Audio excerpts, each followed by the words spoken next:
चलिए, तो आज हम लोग पढ़ने वाले हैं एरिया एंड पेरीमीटर चैप्टर, है ना। Yes. Area and perimeter chapter पढ़ने वाले हैं और इस चैप्टर का फॉर्मूला हम पढ़ चुके हैं। एरिया एंड वैल्यूम है, सॉरी, एरिया एंड वैल्यूम। तो आज हम लोग एरिया एंड पेरीमीटर वाला एक्सरसाइज करने वाले हैं। एरिया एंड वैल्यूम चैप्टर का नाम है, लेकिन आज हम लोग एरिया एंड पेरीमीटर जो एक्सरसाइज है उसमें एरिया एंड पेरीमीटर दिया है उसके बारे में समझेंगे। फॉर्मूला में पहले लिखा चुका हूँ, फिर भी थोड़ा सा हमें उसको रिवाइंड करवाते हैं फॉर्मूला। तो सबसे पहले जो दिया गया है, find the area of rectangle whose dimension are given, यानी रेक्टेंगल का डायमेंशन दिया गया है। होता क्या, लेंथ होता है और ब्रेथ होता है, लेंथ और ब्रेथ। तो एरिया ऑफ रेक्टेंगल का फॉर्मूला होता है area of rectangle. Area of rectangle का फॉर्मूला होता है length multiply breath. Length multiply क्या होता है, ब्रेथ। अगर आपको लेंथ निकालना हो, लेंथ अगर निकालना हो तो एरिया बाई क्या होगा, एरिया बाई ब्रेथ होता है। अगर आपको ब्रेथ निकालना हो तो एरिया बाई क्या होगा, लेंथ। एरिया बाई क्या होगा, लेंथ। अब इसी प्रकार पेरीमीटर। पेरीमीटर में अगर ब्रेथ निकालना हो तो पेरीमीटर बाई 2 माइनस लेंथ होता है। पेरीमीटर में 2 माइनस ब्रेथ होता है। ये क्या है, लेंथ। पेरीमीटर के आधार पर, पेरीमीटर के बेस पर। तो अब इसके बाद दिया है find the area of square. Square का एरिया क्या होता है, area of square. Area of square का फॉर्मूला होता है साइड इंटू साइड। क्या होता है, side. Side into question number जो फर्स्ट है उसमें एरिया ऑफ रेक्टेंगल निकालना है। क्या निकालना है, एरिया ऑफ रेक्टेंगल में हमें लेंथ और ब्रेथ दिया गया है। तो लेंथ और ब्रेथ जब दिया गया है तो लिखेंगे एरिया ऑफ, ऐसा लिखते हैं क्वेश्चन है तो लिखेंगे length of rectangle. Length of rectangle equal to 4 सेमी और ब्रेथ कितना दिया गया है, तो ब्रेथ इक्वल टू 5 सेमी। फिर लिखेंगे एरिया। एरिया ऑफ रेक्टेंगल क्या लिखेंगे, area of rectangle. Area of rectangle का क्या होता है, length multiply breath. Length multiply breath, length multiply. तो लेंथ हमारा कितना है, 4 सेमी और ब्रेथ कितना है, 5 सेमी। तो 4 5 जा क्या होगा, 20। 4 5 जा क्या होगा, 20। और सेंटीमीटर इसमें भी है, सेंटीमीटर इसमें है, तो सेंटीमीटर स्क्वायर हो जाता है। क्या हो जाता है, सेंटीमीटर स्क्वायर। मीटर रहेगा तो मीटर का स्क्वायर, यानी एरिया में स्क्वायर यूनिट होता है। क्या होता है, square unit.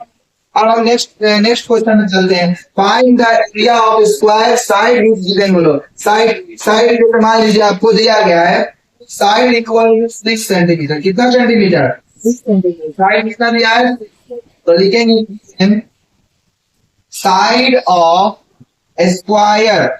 Side of square equal to 6 centimetre. फिर लिखेंगे area of square. Area of square equal to होता है side multiply side. Area of square क्या होता है, side multiply side multiply side multiply. तो साइड हमारा कितना है, 6। तो 6 मल्टीप्लाई 6, 6 क्या होता है, सेंटीमीटर। इसमें भी है तो सेंटीमीटर का क्या हो जाएगा, स्क्वायर।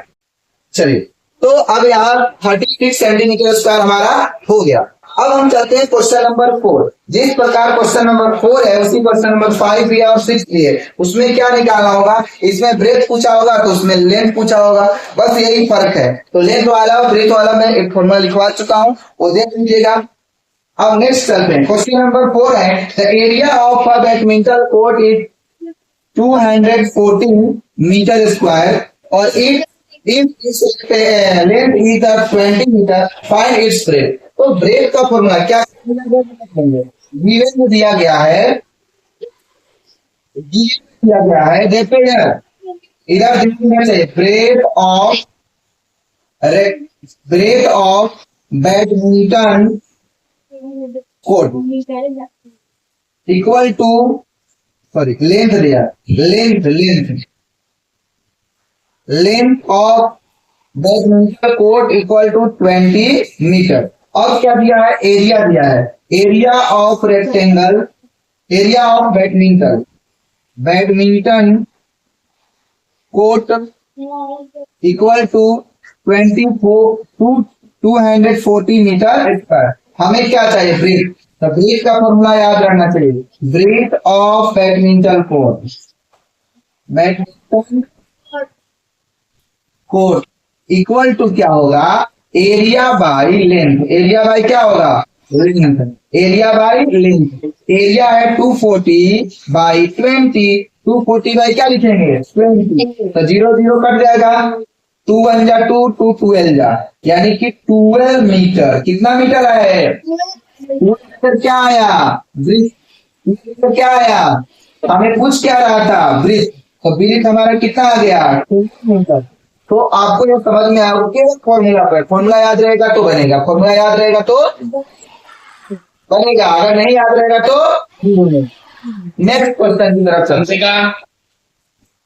क्वेश्चन नंबर 7 क्या है? The perimeter of volleyball court is 90 metre long, find its wide. है ना? तो हमें इसमें वाइड निकालना है। वाइड मतलब क्या होता है? चौड़ाई, यानी चौड़ाई याद करना है ना, याद करना है। तो पेरीमीटर के आधार पर हमें निकालना है। तो जो जो दिया गया पहले वो लिख लेंगे। गिवन में क्या दिया गया है? तो गिवन में हमें दिया गया है length of volleyball court equal to 60 metre. कितना मीटर दिया है? 60। और सॉरी 90 मीटर। और पेरीमीटर क्या दिया गया? Perimeter of volleyball equal to volleyball court equal to 60 metre. कितना मीटर दिया है? 60 मीटर। हमें क्या चाहिए? वाइड। तो width of volleyball court equal to perimeter by 2 minus perimeter by 2 minus तो पेरीमीटर बाई 2। तो पेरीमीटर तो हमारा 60 है। के बट्टे में क्या लाना है? 2 लाना है, 2 लाना है। और माइनस लेंथ कितना हमारा? 9। लेंथ कितना है? 2 से पहले इसको कट करेंगे। कितना हो गया? 30। तो 30 माइनस 9। 30 माइनस क्या? 30 19 माइनस करेंगे, कितना बचेगा? 4। 11 क्या? मीटर। 11 क्या आएगा? मीटर। हमारा क्या होगा? 11 मीटर। विड्थ क्या होगा? 11। तो हम आशा करते हैं पूरा क्वेश्चन आपको समझ में आया होगा। नहीं समझ में आया होगा तो वीडियो को दोबारा देखिए, और वीडियो अच्छा लगा हो लाइक कीजिए, सब्सक्राइब कीजिए। जय हिंद।